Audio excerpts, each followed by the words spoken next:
નમસ્કાર દર્શક મિત્રો, કેટીવી ન્યૂઝ ગુજરાતીમાં આપની સાથે હું છું સેજલ। હાલ મહત્વના સમાચાર પ્રાપ્ત થઈ રહ્યા છે ગોંડલથી। ગોંડલ નવા માર્કેટ યાર્ડમાં મરચા વિભાગના ગ્રાઉન્ડમાં પડેલા મરચામાં લાગી આગ। ત્યારે ગોંડલ નગરપાલિકાના ફાયર બ્રિગેડના ફાયર ફાઇટરો તેમજ આજુબાજુના વિસ્તારના ફાયર ફાઇટરો ઘટના સ્થળે દોડી આવ્યા હતા। ત્યારે ખેડૂતો અને વેપારીઓની મરચાની ભારીઓમાં આગ લાગતા લાખોની નુકસાનીની દહેશત સામે આવે છે। ત્યારે અત્યારે માર્કેટ યાર્ડમાં ટેકાના ભાવે મગફળીની ખરીદી ચાલુ હતી તેમજ બારદાનમાં પણ આગ લાગી હતી। હાલ મહત્વના સમાચાર પ્રાપ્ત થઈ રહ્યા છે ગોંડલથી। ગોંડલ નવા માર્કેટ યાર્ડમાં મરચા વિભાગના ગ્રાઉન્ડમાં પડેલા મરચામાં આગ લાગી। ગોંડલ નગરપાલિકા ફાયર બ્રિગેડના 2 ફાયર ફાઇટરો ઘટના સ્થળે દોડી આવ્યા। ત્યારે યાર્ડમાં ખુલ્લા ગ્રાઉન્ડમાં પડેલા સૂકા મરચાની ભારીઓમાં આગ લાગી હતી। ખેડૂતો અને વેપારીઓના મરચાની ભારીએ આગ લાગતા લાખોને નુકસાન થયા હોવાની દહેશત જોવા મળી છે। ત્યારે નવા માર્કેટિંગ યાર્ડમાં મરચા ભરેલા વિભાગમાં ગ્રાઉન્ડમાં પડેલા મરચામાં આગ લાગી હતી। તો ધોરાજી હતો, મને હું ઘરે જતો તો મને ખ્યાલ આવ્યો કે મરચા સળગી ગયા। એટલે મને એવું લાગે છે કે જે મગફળીનો તણક ઉડીને જે નાનું મોટું હળગતું હોય એ ઉડીને અહીંયા આવીને પડ્યું, એટલા માટે મરચાની 4000 બોરીઓ સળગી ગઈ। નવાઈની વાત એ છે કે મારું બધું ગોંડલની આજુબાજુમાં જ કેમ થાય, અમરેલીના ગોડાઉનમાં નથી થતું, કચ્છના ગોડાઉનમાં નથી થતું।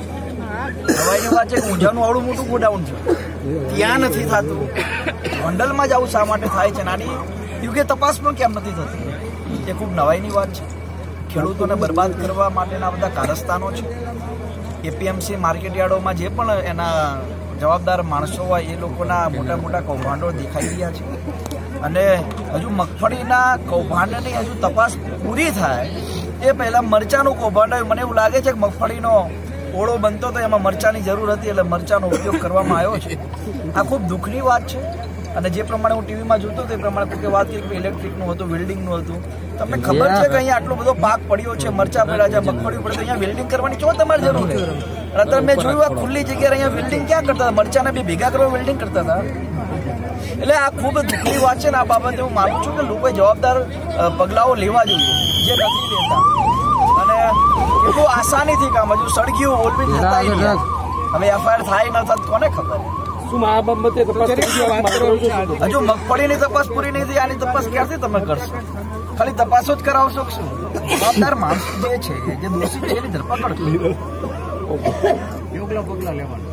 ત્યારે આ સમગ્ર બાબત વિશે શું છે માહિતી તે આપણે જાણીશું આપણા સંવાદદાતા જીતુ રાદડિયા સાથે। તો જીતુ રાદડિયા, શું છે આ સમગ્ર બાબતની હકીકત? જી સર, આજે બપોરના સુમારે ગોંડલ માર્કેટિંગ યાર્ડ ખાતે જ્યાં મરચાની ભારીઓ રાખવામાં આવેલી છે ખુલ્લા મેદાનમાં, ત્યાં અચાનક બપોરના આગ લાગી હતી અને 3000 થી ઉપર મરચાની ભારીઓમાં આગ લાગી હતી।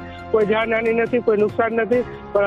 ગોંડલ નગરપાલિકાના 2 ફાયર ફાઇટરો આવી અને આગ બુઝાવવાની કામગીરી કરી રહ્યા છે। પોલીસ તંત્ર ખડે પગે છે અને ગોંડલ માર્કેટિંગ યાર્ડના કર્મચારીઓ બધા ખડે પગે છે અને આગ બુઝાવવાની કામગીરી કરી રહ્યા છે। કોઈ જાનહાની નથી।